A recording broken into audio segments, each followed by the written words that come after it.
आज के इस विश्लेषण में हम एक ऐसी खौफनाक रात की परतें खोलने वाले हैं जिसने उत्तराखंड के पहाड़ों में गए 3 कॉलेज छात्रों की जिंदगी हमेशा के लिए बदल कर रख दी।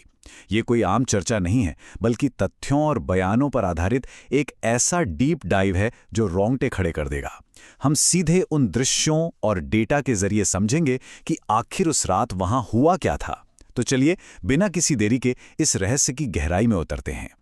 अब जरा इस बारे में सोचिए। घर पर बोला गया एक छोटा सा झूठ। हम सबको कभी ना कभी लगता है ना कि अरे एक छोटे से झूठ से क्या ही बिगड़ जाएगा। कहानी की शुरुआत भी बिल्कुल ऐसे ही होती है। रवि, मीनाक्षी और श्याम, ये 3 दोस्त एक ट्रिप पर जाना चाहते थे और उन्होंने अपने माता पिता से सच छुपा लिया। लेकिन ये झूठ उन्हें एक ऐसी जगह ले गया जहां से जिंदा वापस लौटना लगभग नामुमकिन लग रहा था। घर से निकलने से ठीक पहले रवि की मां ने उसे एक चेतावनी दी थी। उन्होंने कहा था, पहाड़ों पर जाना कोई खेल नहीं है। देखिए, यह सिर्फ एक मां की चिंता नहीं थी, बल्कि पहाड़ों के उन अनजान खतरों की तरफ एक बहुत बड़ा इशारा था जिसे ये तीनों बिल्कुल इग्नोर कर रहे थे। एक अजीब सा घमंड था उनमें कि हम बड़े हो गए हैं, सब संभाल लेंगे। लेकिन पहाड़ों के अपने अलग नियम होते हैं।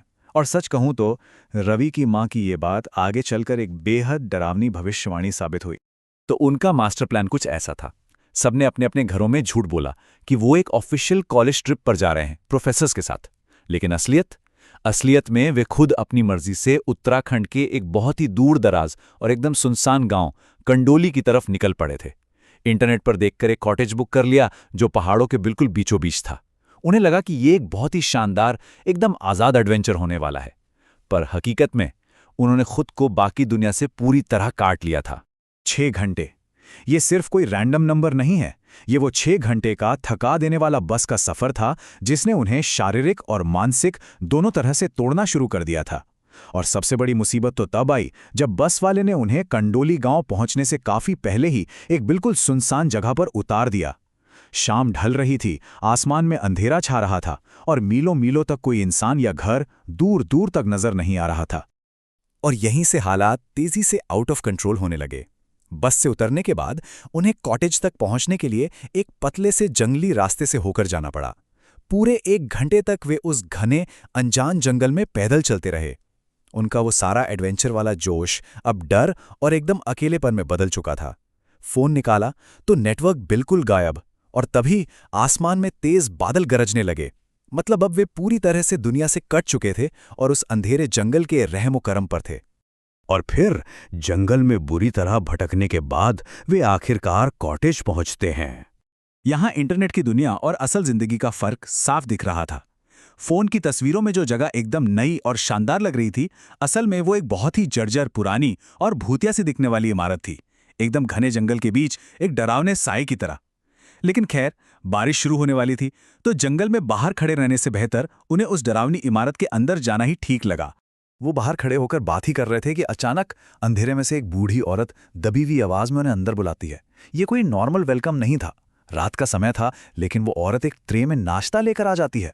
उसके चेहरे पर एक ऐसी अप्राकृतिक अजीब सी मुस्कान थी कि रवि अंदर तक बेचैन हो गया। और जब उससे पूछा गया कि क्या यहाँ कोई और भी है, तो उसका जवाब था, रुके थे, चले गए। बस इतना कहा और वो एक रहस्यमयी दरवाजे से अंधेरे में गायब हो गई। ये पूरा वाकया इतना अजीब था कि किसी के भी रोंगटे खड़े हो जाएं। और यहीं से शुरुआत होती है उस रात की, जो एक खौफनाक दुष्स्वप्न में बदलने वाली थी। देखिए, सबसे गौर करने वाली बात यह है कि ये डरावनी घटनाएं कोई अलग थलग नहीं थी। इनका एक पूरा पैटर्न था, एक बहुत तेज टाइमलाइन। सबसे पहले मीनाक्षी डरते हुए आती है। उसने एक भयानक सपना देखा था कि वे तीनों उसी कॉटेज में फांसी पर लटके हुए हैं। उसके तुरंत बाद श्याम बताता है कि खाली बाथरूम से किसी के गुनगुनाने की आवाजें आ रही हैं। और फिर जैसे ही रवि से उनका भ्रम कहकर टालने की कोशिश करता है, पूरे कॉटेज की लाइट्स भयानक तरीके से जलने बुझने लगती हैं और सब कुछ अंधेरे में डूब जाता है। श्याम लाइट चालू करने के लिए आगे बढ़ता है, तभी उसे एक जोरदार धक्का लगता है और वो कांच की अलमारी से जा टकराता है। साफ था, उन्हें निशाना बनाया जा रहा था, और वो भी एक साथ। अब जरा इस पल की कल्पना कीजिए। कमरे में घुप अंधेरा है, एक दोस्त घायल पड़ा है, और तभी दरवाजे के बाहर उस लंबे खाली हॉलवे में छम छम छम पायल की खनकने की तेज और एकदम डरावनी आवाज गूंजने लगती है। कोई या कुछ उनकी तरफ पड़ रहा था। वो खौफ ऐसा था कि उनकी सांसें अटक गईं। उन्हें पूरी तरह एहसास हो चुका था कि इस इमारत में वे अकेले बिल्कुल नहीं हैं। बचने की जद्दोजहद में रवि बाहर हॉल की तरफ देखता है। उसे वो दरवाज़ा खुला नजर आता है जहां से वो बूढ़ी औरत गायब हुई थी। वहां से एक अजीब सी रोशनी आ रही थी।